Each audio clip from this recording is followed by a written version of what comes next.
tu máš lopatu, tam mi vykopeš jamu, ale lopatu nesmieš použiť.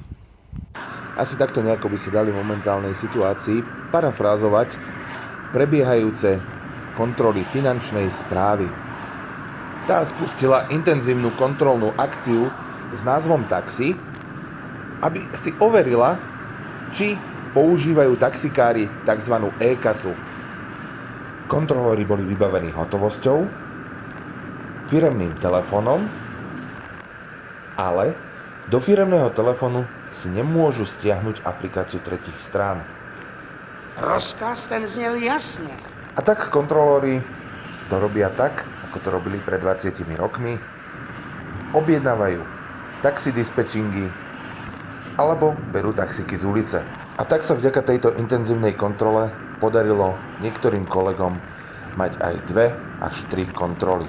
A popri tejto kontrole vám skontrolujú napríklad aj, či máte riadne vystavený preukaz vodiča vozidla taxislužby na viditeľnom mieste pre všetkých cestujúcich.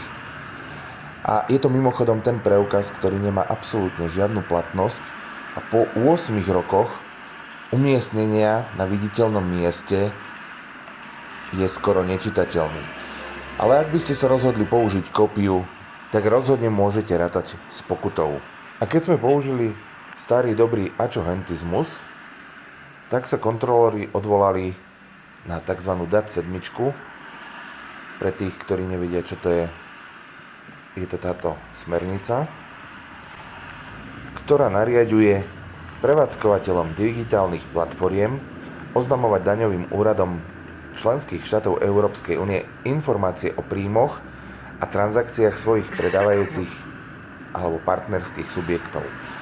Takže ak tomu rozumiem správne, kontrolóri idú na kontrolné jazdy, ktoré platia v hotovosti, ale objednávajú si výlučne telefonicky, alebo si berú taxík z ulice, ale cez aplikáciu si neobjednajú, lebo si nemôžu stiahnuť do firemného telefónu aplikáciu tretích strán a zároveň sa odvolávajú na to, že aplikácie im posielajú reporty, v ktorých sa hotovostné jazdy neuvádzajú.